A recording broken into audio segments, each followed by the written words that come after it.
हर जुर्म को मुंहतोड़ जवाब, हर गुनाह का पर्दाफाश और हर गुनाहगार को सलाखों के पीछे पहुंचाने के ठोस इरादे के साथ पुरवैया क्राइम स्पेशल लेकर हाजिर हूं मैं प्रभात पांडे। अगले आधे घंटे हम आपको दिखाएंगे अपराध जगत की हर बड़ी खबर। तो आइए शुरू करते हैं आज का सफर।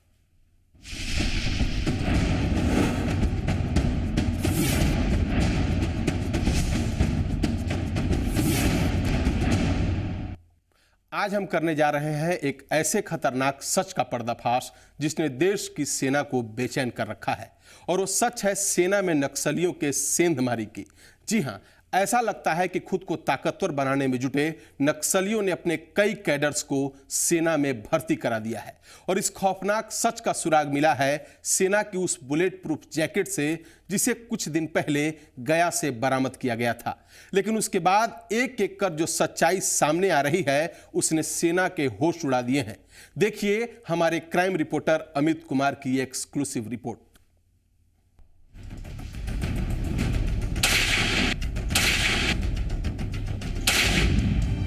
आर्मी इंटेलिजेंस विंग की पूछताछ में बड़ा खुलासा।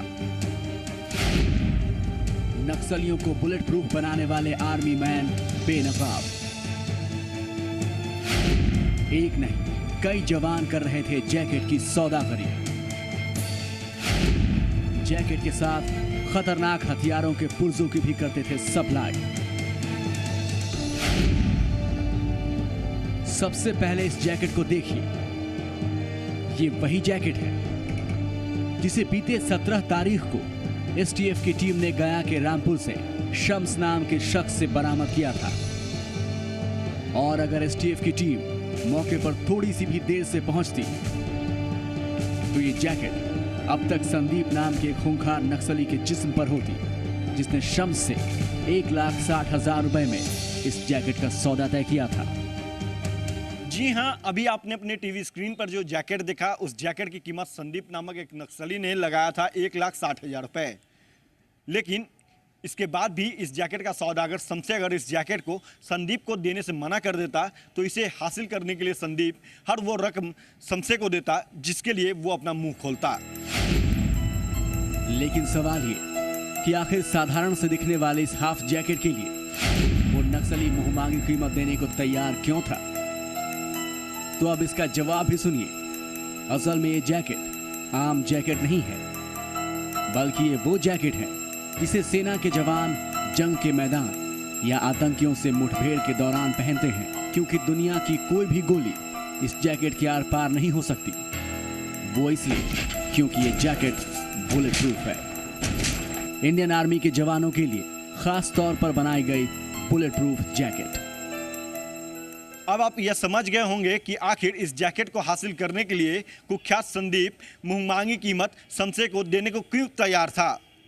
जरा ये सोचिए कि अगर ये बुलेट प्रूफ जैकेट नक्सलियों के सीने पर चला जाता तो वो किस तरह से तांडव मचाते। लेकिन इससे भी बड़ा सवाल ये है कि आखिर सेना में वो कौन लोग हैं जो शमसे को यह जैकेट देते हैं और शमसे इस जैकेट को संदीप जैसे कुख्यात नक्सलियों तक पहुँचाने का काम आसानी से किया करता है। 17 सितंबर को शम्स नाम के शख्स से जैकेट बरामद करने के बाद देश भर की सुरक्षा एजेंसियों के होश उड़ गए और फौरन सेना में बैठे नक्सलियों के मददगार और बुलेट प्रूफ जैकेट के सौदागरों की तलाश शुरू हो गई, जिसके बाद एक एक कर 3 नए चेहरे सामने आए, जिसमें से एक सेना का रिटायर्ड नायक है तो बाकी के 2 फिलहाल सेना के कार्यरत हवलदार हैं। पता चला है कि इस जैकेट के सौदेबाजी में अहम भूमिका सेना का ही एक हवलदार और एक नायक निभा रहा है। ये दोनों इस जैकेट को 90,000 रुपए में सेना से ही रिटायर्ड एक नायक को बेचा करता है। उसके बाद वो रिटायर्ड नायक इस जैकेट को 95,000 रुपए में उन दलालों को बेचता है जो दलाल नक्सलियों को इस जैकेट को 1.5 से 2 लाख रुपए में बेचने का काम किया करता है।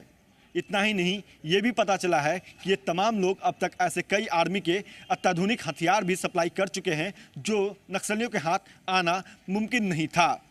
कैमरा पर्सन संजय के साथ अमित कुमार, जी मीडिया, पटना। जी हां, बुलेट प्रूफ जैकेट के रैकेट का पर्दाफाश हुआ तो यह भी पता चला कि सेना के जवान नक्सलियों को सिर्फ बुलेट प्रूफ जैकेट ही नहीं कई और दूसरी चीजें भी सप्लाई करते थे। लेकिन आखिर कौन कौन से लोग शामिल हैं इस पूरे रैकेट में और कैसे आर्मी कैंप से सामान नक्सलियों के ठिकाने तक पहुंचाया जाता है, अब ये देखिए।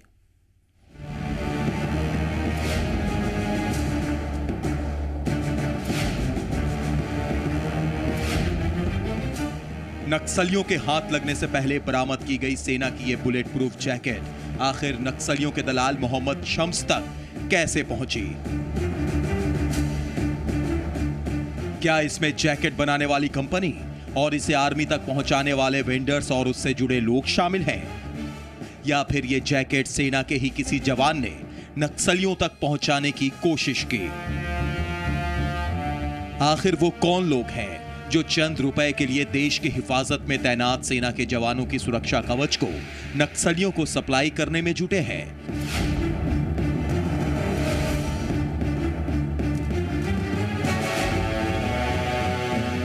आर्मी इंटेलिजेंस विंग के सामने जैकेट की बरामदगी के बाद यह सबसे बड़ा सवाल था। लिहाजा ऊपर की कड़ी तक पहुंचने के लिए इंटेलिजेंस यूनिट के अधिकारियों ने जैकेट के साथ पकड़े गए शम्स से सख्ती से पूछताछ शुरू की।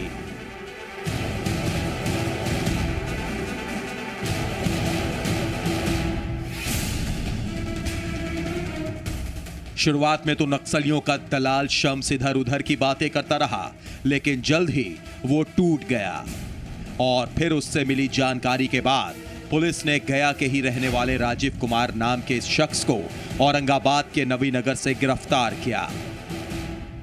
राजीव सेना का रिटायर्ड जवान है और रिटायरमेंट के बाद नवीनगर में एक बैंक में सिक्योरिटी गार्ड की नौकरी करता है।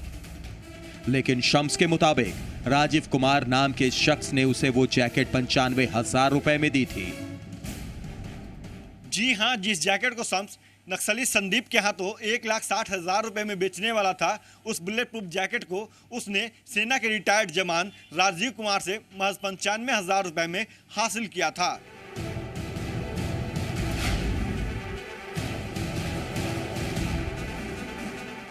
लेकिन सवाल ये कि आखिर राजीव के पास ये नई बुलेट प्रूफ जैकेट कहां से आई?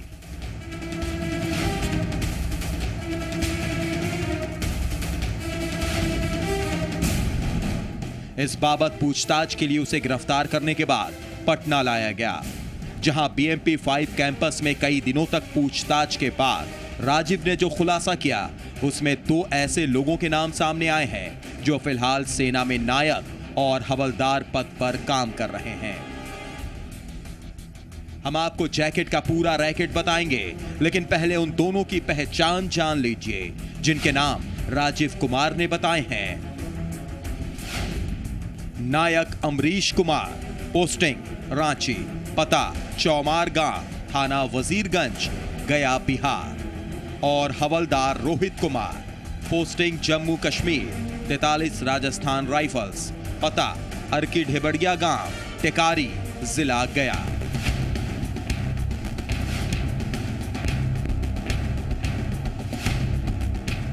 अब तक की जांच के मुताबिक राजीव कुमार ने यह जैकेट रांची में तैनात नायक अमरीश कुमार से 90,000 में खरीदी और उसे उसने नक्सलियों तक पहुंचाने के लिए शम्स को 95,000 रुपए लेकर दे दिए थे। लेकिन अब सवाल ये कि आखिर उसने राजस्थान राइफल्स के जवान रोहित कुमार का नाम क्यों लिया? इसका सच और भी ज्यादा चौंकाने वाला है।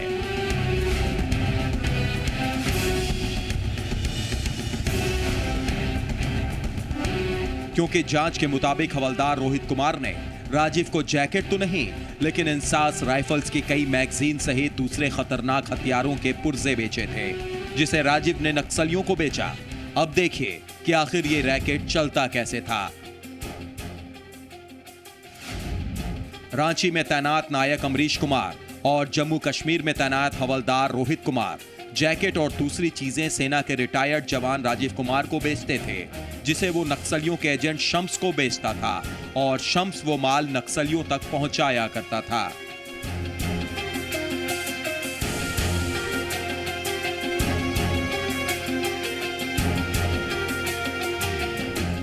जांच में यह भी पता चला कि इस पूरे रैकेट के लिए अजय कुमार नाम का एक ठेकेदार फीडिंग किया करता था।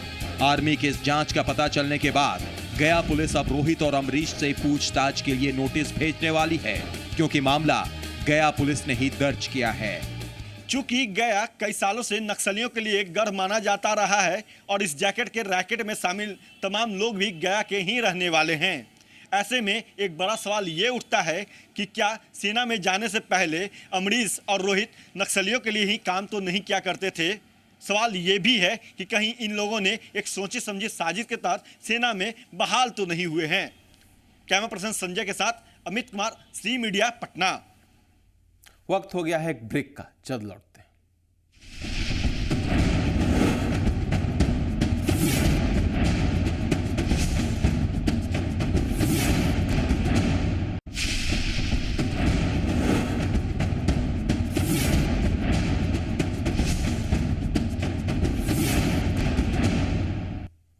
एक बुजुर्ग की हत्या के बाद उस गांव के लोग अब खून का बदला खून करके लेना चाहते हैं और लोगों के इस खूनी इरादे से पुलिस के हाथ पांव फूलने लगे हैं।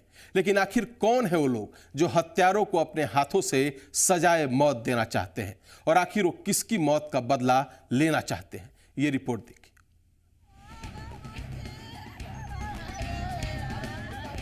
यहाँ एक शख्स की लाश के सामने महिलाएं कलेजा पीट कर रोई जा रही हैं, तो दूसरी तरफ इस भीड़ में शामिल लोग ये कह रहे हैं कि जब तक इस बुजुर्ग के कातिलों का भी यही हश्र नहीं होगा, उनके कलेजे को ठंडक नहीं मिलेगी, यानी खून का बदला खून। गुरुवार को दिन दहाड़े कई लोगों के सामने हुई कत्ल की इस वारदात के बाद ग्रामीणों में जिस तरह का आक्रोश दिख रहा है, उससे पुलिस भी परेशान है और वो लोगों को समझा बुझाकर शांत करने की कोशिश कर रही है। मगर जिन लोगों ने अपने साथ गोली चलती और इस बुजुर्ग को ढेर होते देखा है, जरा उनसे सुनिए कि कत्ल की इस वारदात को कैसे अंजाम दिया गया। 3 आदमी आकर के एक आदमी उनके पास खड़ा हो गया और दूसरा आदमी आया सो सटा के मार दिया और उसके बाद उतर में चल दिया। एक आदमी टेम्पो के पास था, वो दौड़ के भागा। कौन थे आप लोग, क्या जानते हैं क्या? नहीं, चिन्हने नहीं, पहचाने नहीं, सब गलमोशा बांधे हुए थे। सरेआम हत्या की इस वारदात को अरवल जिले के करपी थाना इलाके के शेरपुर गांव में अंजाम दिया गया और जिस बुजुर्ग की हत्या की गई उनका नाम था शिवनाथ मिश्रा। शिवनाथ मिश्रा शेरपुर पंचायत के सरपंच राजीव मिश्रा के पिता थे। लोगों के मुताबिक सरपंच साहब के पिता अपने दरवाजे पर 4 और लोगों के साथ बैठकर बातें कर रहे थे। तभी 3 अनजान लोग आए और उनमें से एक ने बुजुर्ग के पास जाकर उन्हें गोली मार दी। हमलावरों ने एक के बाद एक कई गोलियां चलाईं, जिनमें से गोलियों के कुछ छर्रे इस शख्स के जिस्म में भी जा घुसे। ये तो बस इस बात का शुक्र मना रहा है कि गोली उसके छोटे से बच्चे को नहीं लगी, जिसे ये उस वक्त अपनी गोद में लिए हुए था। जी, हमारा छोटा भाई उसी मतलब रो रहा था का, उसी को मतलब हम टहला रहे थे इधर रोड पर। उसके बाद थोड़ा सा शांत हुआ ना, तो वहाँ पर खटिया बिछा हुआ था, वहीं पर जाकर हम मतलब लेके उसको हम मतलब हल्का हिला रहे थे उसको। का मतलब हमको पूरा ध्यान मतलब उस बच्चे पर था। उसके बाद मतलब हमको एक आवाज़ मिला तो हम मतलब झड़क उठाया तो देखे कि मतलब ऐसे करके किए हुए है। उसके बाद फिर दूसरा फायर मारा। उसके बाद हम मतलब अपने बच्चे को पेट में पूरा सटा लिए। उसके बाद फिर हम दौड़ के भाग गए। तो आपको भी लगा है क्या? जी हाँ, यहाँ पर लगा है, थोड़ा सा यहाँ लगा है और अंदर है थोड़ा सा ये है।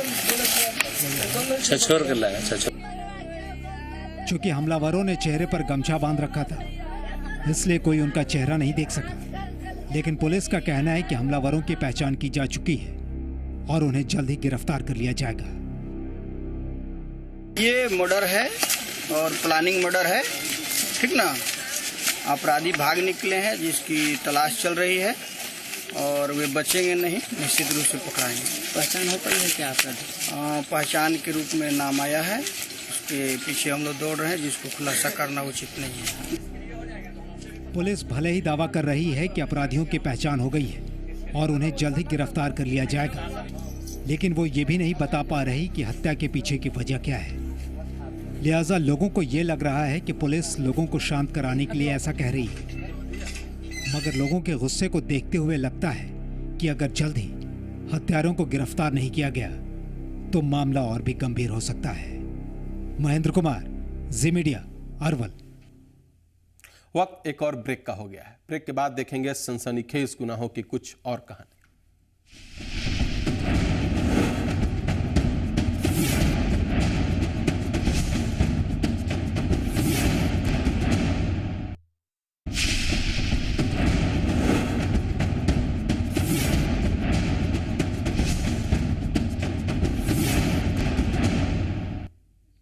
पचपन दिनों में उस शख्स ने पुलिस का जो चेहरा देखा, उसके बाद वो परिवार सहित खुदकुशी कर लेना चाहता है।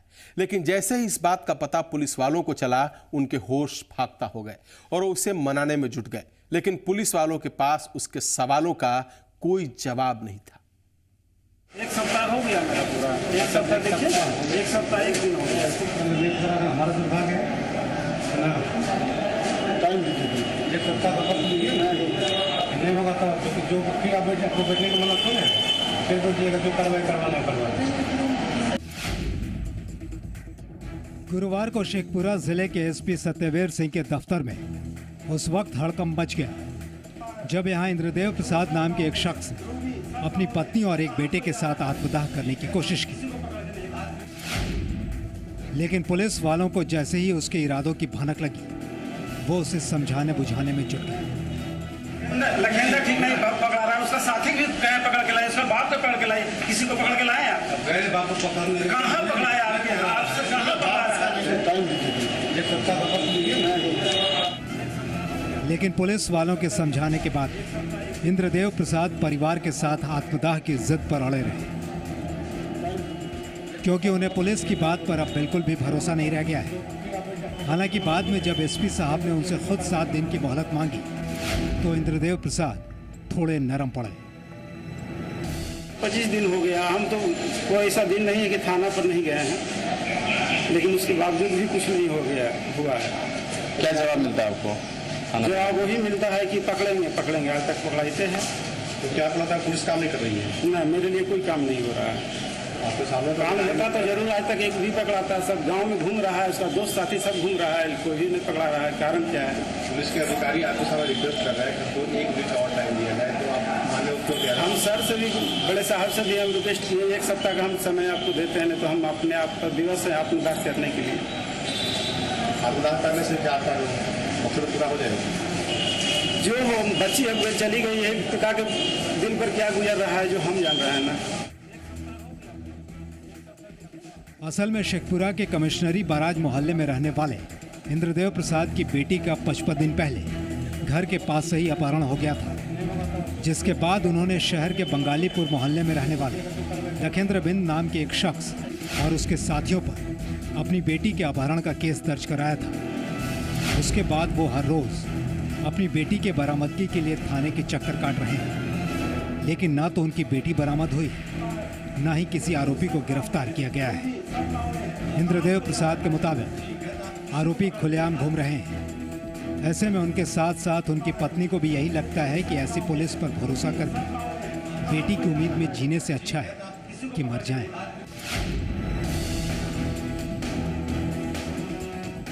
करेंगे क्या? मजबूर होकर के यही निर्णय लिए कि अब ऐसे नहीं सुनेंगे। क्या करने वाले आत्मदाह करने से बेटी आपकी मिलेगी क्या? अब शायद इन लोग को समझ में आ जाए। बहरहाल इंद्रदेव प्रसाद और उनकी पत्नी ने पुलिस वालों को अपनी बेटी को ढूंढने के लिए 7 और दिनों की मोहलत दी है, क्योंकि एसपी ने यह वादा किया है कि 7 दिन में रोशनी को कहीं से भी ढूंढ निकाला जाएगा।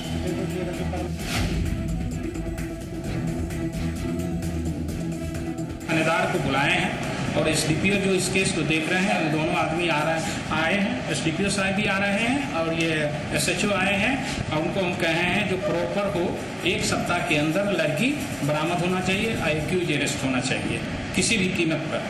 तो उनको आश्वासन दे करके हम लोग कोशिश करते हैं कि वो आत्मदाह नहीं करे और 1 सप्ताह के अंदर लड़की बरामद हो जाएगी और लड़के को अरेस्ट कर दीजिए। हाँ, ये बात है, लेकिन अब ये एक्शन हम अभी करे ढंग से एक्शन ले रहे हैं और एसएचओ को बोले हैं और एसडीपीओ को भी बोले हैं, जैसे होगा टीम गठित कर करके इस लड़की की बरामद करने के लिए। एसपी साहब की बातों से लगता है कि पुलिस को उस जगह का पता चल चुका है जहां रोशनी को रखा गया है, लेकिन सवाल यह है कि पता चलने के बाद भी पुलिस ने उसे अब तक बरामद क्यों नहीं किया। एक सवाल ये भी कि क्या शेखपुरा पुलिस बिना किसी हंगामा या बवाल के किसी केस पर काम नहीं करती। एक सप्ताह हो गया मेरा पूरा, एक सप्ताह देखिए ना, एक सप्ताह एक दिन हो गया। हमारा दुर्भाग्य है लखेंदर ठीक नहीं पकड़ा रहा है, उसका साथी भी गए पकड़ के लाए, उसका बाप को पकड़ के लाए, किसी को पकड़ के लाए आप गए बाप को पकड़। चंदन कुमार, जी मीडिया, शेखपुरा। पुरवैया क्राइम स्पेशल में आज बस इतना ही। कल फिर होगी मुलाकात क्राइम जगत की बड़ी खबरों के साथ।